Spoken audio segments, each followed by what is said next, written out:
Excellencies, नमस्कार। सबसे पहले मैं राष्ट्रपति रहमोन को एससीओ काउंसिल की सफल अध्यक्षता के लिए बधाई देता हूं। ताजिक प्रेसिडेंसी ने चुनौतीपूर्ण वैश्विक और क्षेत्रीय माहौल में इस संगठन का कुशलता से संचालन किया है। ताजिकिस्तान की आजादी की 30वीं वर्षगांठ के इस वर्ष में मैं पूरे भारत की ओर से सभी ताजिक भाई बहनों को और राष्ट्रपति रहमोन को बहुत बहुत बधाई और शुभकामनाएं देता हूं। एक्सेलेंसीज, इस साल हम एससीओ की भी 20वीं वर्षगांठ मना रहे हैं। यह खुशी की बात है कि इस शुभ अवसर पर हमारे साथ नए मित्र जुड़ रहे हैं। मैं ईरान का एससीओ के नए सदस्य देश के रूप में स्वागत करता हूं। मैं तीनों नए डायलॉग पार्टनर्स सऊदी अरब, इजिप्ट और कतर का भी स्वागत करता हूं। एससीओ का एक्सपेंशन हमारी संस्था का बढ़ता प्रभाव दिखाता है। नए मेंबर और डायलॉग पार्टनर से एससीओ भी और मजबूत और क्रेडिबल बनेगा। एक्सेलेंसी, एससीओ की 20वीं वर्षगांठ इस संस्था के भविष्य के बारे में सोचने के लिए भी उपयुक्त अवसर है।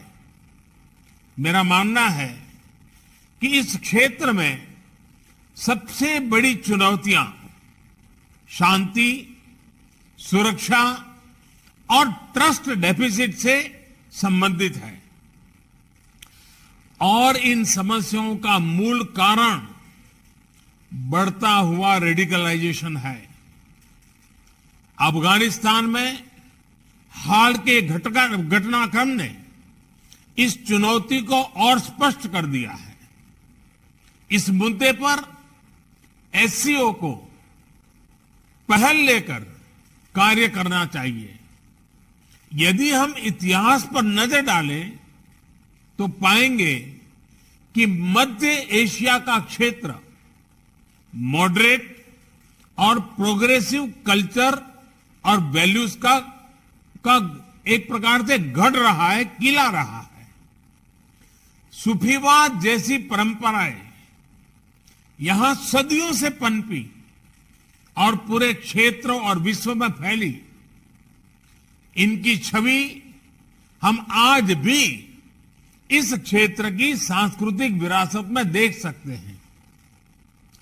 मध्य एशिया की इस ऐतिहासिक धरोहर के आधार पर एससीओ को रेडिकलाइजेशन और एक्सट्रीमिज्म से लड़ने का एक साझा टेम्पलेट डेवलप करना चाहिए। भारत में और एससीओ के लगभग सभी देशों में इस्लाम से जुड़ी मॉडरेट, टॉलरेंट और इंक्लूसिव संस्थाएं और परंपराएं हैं। एससीओ को इनके बीच एक मजबूत नेटवर्क विकसित करने के लिए काम करना चाहिए।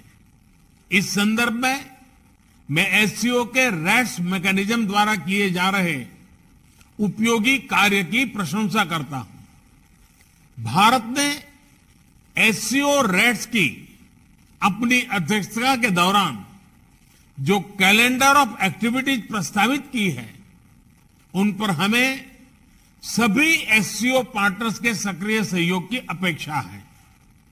एक्सेलेंसी, रेडिकलाइजेशन से लड़ाई क्षेत्रीय सुरक्षा और आपसी ट्रस्ट के लिए तो आवश्यक है ही।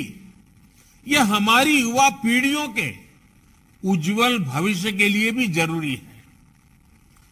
विकसित विश्व के साथ प्रतिस्पर्धा के लिए हमारे क्षेत्र को उभरती टेक्नोलॉजी में स्टेक होल्डर बनना होगा। इसके लिए हमें अपने प्रतिभाशाली युवाओं को विज्ञान और रैशनल थिंकिंग की ओर प्रोत्साहित करना होगा। हम अपने एंटरप्रेन्योर्स और स्टार्टअप्स को एक दूसरे से जोड़कर इस तरह की सोच, इस तरह की इनोवेटिव स्पिरिट को बढ़ावा दे सकते हैं। इसी सोच से पिछले वर्ष भारत ने पहले एससीओ स्टार्टअप फोरम और युवा वैज्ञानिक सम्मेलन का आयोजन किया। पिछले वर्षों में भारत ने अपनी विकास यात्रा में टेक्नोलॉजी का सफल सहारा लिया है। चाहे फाइनेंशियल इंक्लूजन बढ़ाने के लिए यूपीआई और रुपे कार्ड जैसी टेक्नोलॉजीज हो, या कोविड से लड़ाई में हमारे आरोग्य सेतु और कोविन जैसे डिजिटल प्लेटफॉर्म्स, इन सभी को हमने स्वेच्छा से अन्य देशों के साथ भी साझा किया है।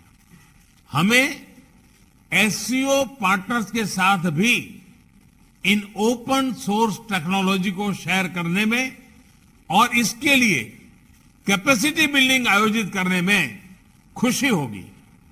एक्सेलेंसी, रेडिकलाइजेशन और असुरक्षा के कारण इस क्षेत्र का विशाल आर्थिक पोटेंशियल भी अनटैप रह गया है। खनिज संपदा हो या इंट्रा एससीओ ट्रेड, इनका पूर्ण लाभ उठाने के लिए हमें आपसी कनेक्टिविटी पर जोर देना होगा।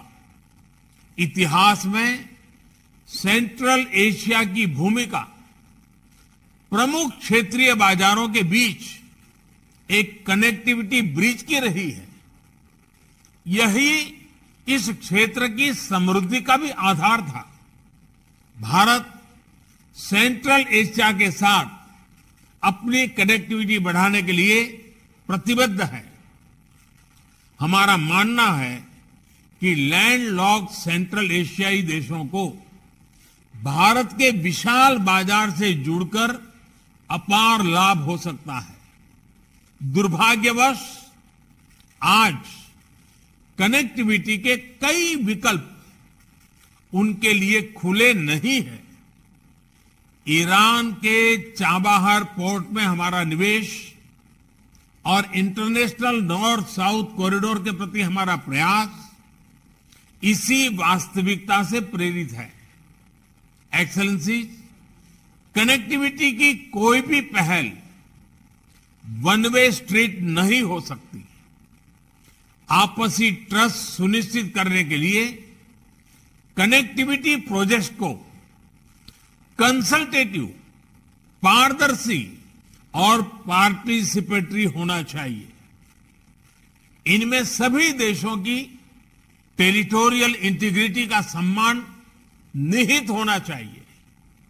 इन सिद्धांतों के आधार पर एससीओ को क्षेत्र में कनेक्टिविटी प्रोजेक्ट्स के लिए उपयुक्त नॉर्म्स विकसित करने चाहिए।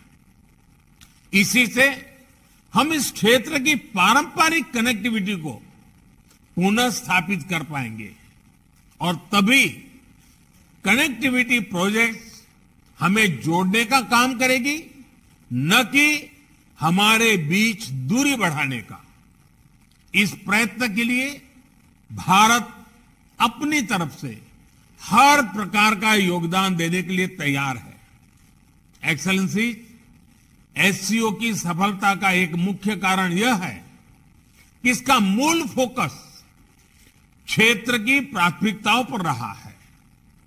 रेडिकलाइजेशन, कनेक्टिविटी और पीपल टू पीपल संबंधों पर मेरे सुझाव एससीओ की इसी भूमिका को और सबल बनाएंगे।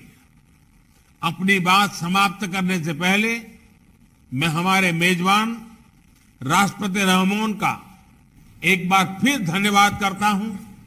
उन्होंने इस हाइब्रिड फॉर्मेट की चुनौती के बावजूद